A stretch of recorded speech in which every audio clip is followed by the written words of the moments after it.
Ever thought what exactly comes in under the topic of anatomy of thoracic inlet? Ever found it difficult to remember all the structures which pass through the inlet? Well, that's exactly what we're here to discuss today. Hi guys, my name is Priya. I'm a sports physio. I've been working in the field of sports for almost 5.5 years now. I've been working in the field of cricket for 3 of the years from them.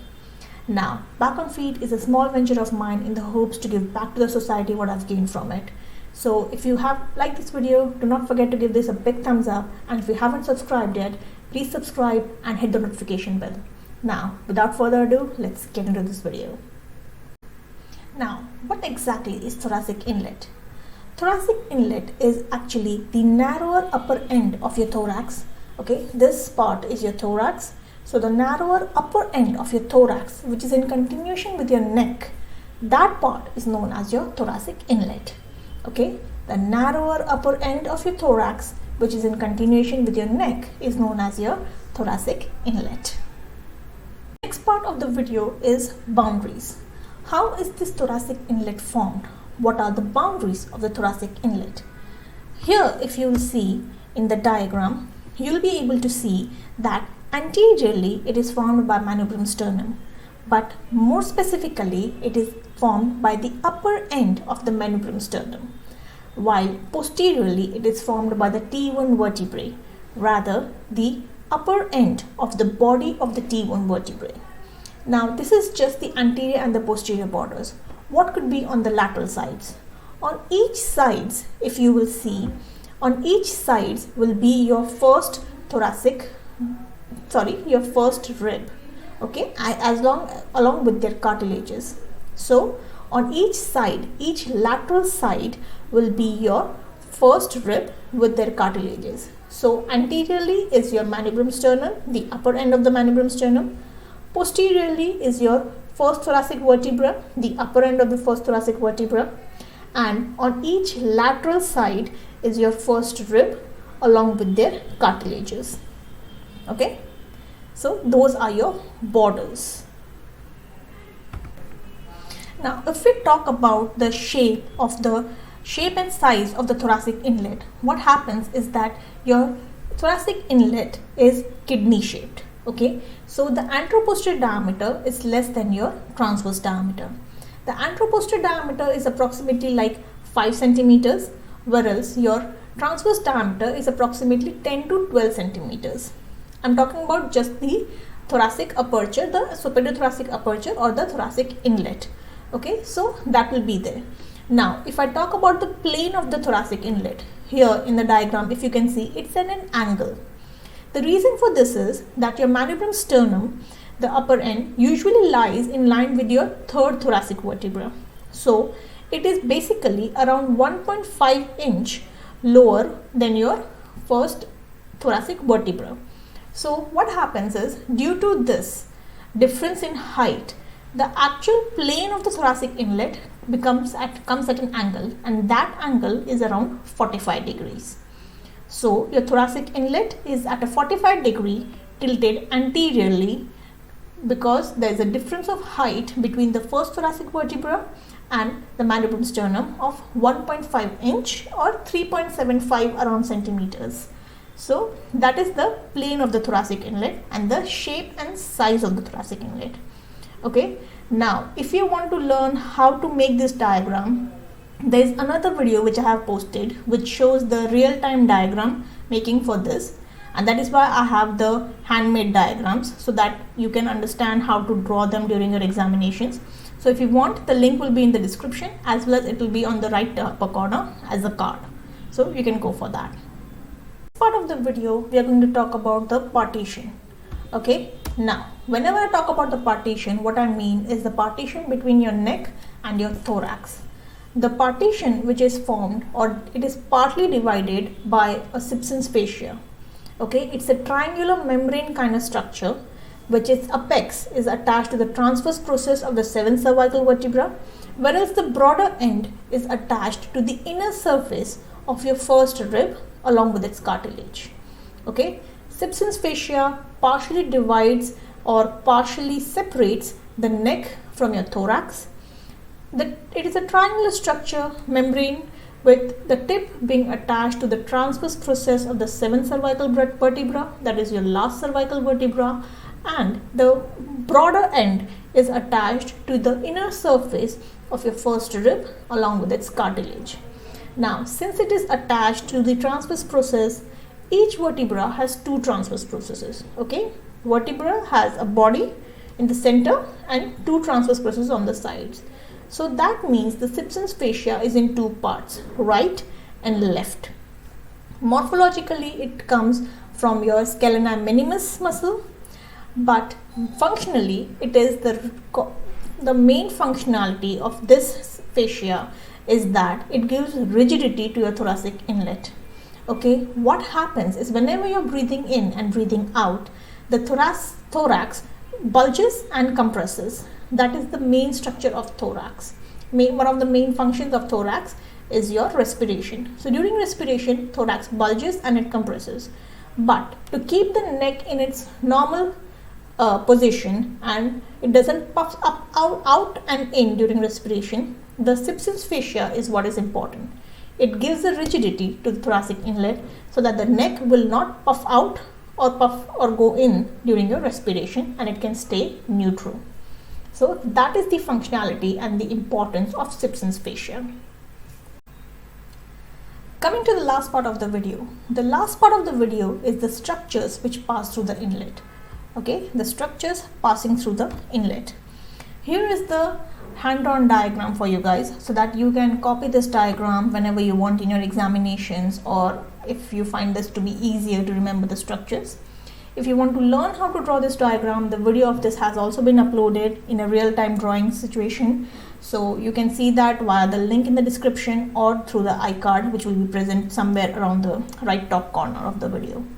Okay, so here, as you can see in the diagram, we have shown the borders of the inlet. This is your vertebra, the first thoracic vertebra, body, the transverse processes, and your spinal process. Here is your first rib and the cartilages, and this is your manubrium sternum. So when I have drawn this diagram, it means that the person is standing in front of me. This is the anterior part of the person, this is the posterior part of the person. That means this makes it the right and this is the left for the diagram. Okay, remember that whenever you see the diagram. Now, as you can see, there are number of structures which pass through this inlet. So remembering these all structures is a bit difficult. Okay, as you can see, there are n number of things which are passing, and remembering all of those can be a bit difficult. And that's one of the main reasons I've made this video, is to make you understand it in a simpler way and give you a simple technique to remember this. And the technique name is mnemonics. Everyone absolutely loves mnemonics, at least I did. So the structures which pass through, you can divide them into 4 categories. Okay, one is your viscera, one is your vessels, nerves, muscles. Okay, these are the only 4 structures which will be passing, because bony structures are already on the sides, they are making the boundaries. So the only things which can pass are viscera, vessels, nerves, and muscles. Now, the vessels can also be divided into 2 parts, which will be your larger vessels and your smaller vessels. Easy to remember: viscera, vessels, nerves, muscles. Vessels, larger, smaller. Easy. Now, whenever we talk about viscera, remember the mnemonic total. Okay, remembering the mnemonic total. Here T stands for your trachea, O will be esophagus, T again is your remains of thymus, and AL will be your apices of lungs. Okay, now remember where is your exactly thoracic inlet. Thoracic inlet is at the base of your neck and at the start of your thorax. That means any structure which has to pass from your neck to your abdomen or into your thoracic cavity needs to pass the aperture. So that takes away your trachea and esophagus. Thymus is present over there, you have to remember the location of thymus. And lungs, because the lungs are huge in size compared to the thoracic cavity, the apices are something which come over your inlet. And that is why we say that though our first rib is here, the apices of the lungs are here. So that is why that's your viscera which pass through the thoracic inlet. Now, larger vessels. We had divided vessels into smaller and larger. We'll talk about larger vessels. Larger vessels, the mnemonic is 3BSC. BSc is simple to remember because it's Bachelor of Science if you want. BSc is a very common word, and just the number 3. 3BSc. That means we have 3 B's, 1 S and 1 C. The first B will be a brachiocephalic artery on the right. Brachiocephalic artery is only on the right. The other 2B are your right and left brachiocephalic veins. Okay, right and left brachiocephalic veins. You cannot mismatch the right and left name nomenclature as well. You have to remember which is structures on the right side, which are on the left side. So here 3B are because one is brachiocephalic artery which is on the right side, and the other 2 B's are your right and left brachiocephalic veins. The S is your left subclavian artery and C is your left common carotid artery. Okay, left subclavian artery, left common carotid artery. That is something which is because of the structure of the heart. That will in detail we'll talk when we talk about the structure of the heart. But it is 3BSC. Now, smaller vessels. IIT is a very known institute in India. So all I have to remember is TIIT. Okay, here you can have the first T is your right. Best thing about your smaller vessels is everything is right and left, and one is common because it's in the center. Like if you see in the diagram, let me just show you the diagram once. Here all your smaller vessels are right and left both, but one structure is in the center. So they are also right and left, but they are mostly in the center. So here are your smaller vessels, they are TIIT. So that is your right and left internal thoracic arteries, right and left superior intercostal arteries, right and left first posterior intercostal arteries, and inferior thyroid artery veins. So here are 2 arteries and 2 veins. Thoracic, your TIIT. TI is your arteries, IT is your veins. So right and left internal thoracic artery, your T comes here. Right and left superior intercostal arteries, right and left first posterior intercostal veins, and inferior thyroid veins. Now it's very simple to remember because of the fact that the thoracic arteries definitely have to be there. Then your intercostal artery and vein need to be there. It's only possible because the muscles are over there, and your thyroid veins. So TIIT.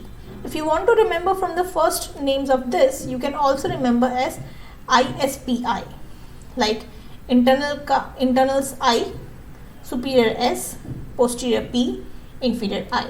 ISPI. That's also a possible mnemonic for you, but I have always preferred TIIT. It's much easier to remember for me. Now, nerves. The nerves which pass through there are all right and left both. Okay, there is no different thing. Right and left both are passing, so you don't have to get much confused. Now it's VSPT. PT is easy to remember. It's more of like VIP kind of thing. VSPT. It's easy to remember. First will be your right and left vagus nerve. Then it's your sympathetic trunk, phrenic nerve, and first thoracic nerve. Okay, remember it's the first thoracic nerve because your first thoracic nerve has to pass through the aperture. Vagus nerve will be there because it's a cranial nerve which is coming there, so it has to be there, vagus nerve. Sympathetic trunk passes through the entire trunk, so that is going to be there.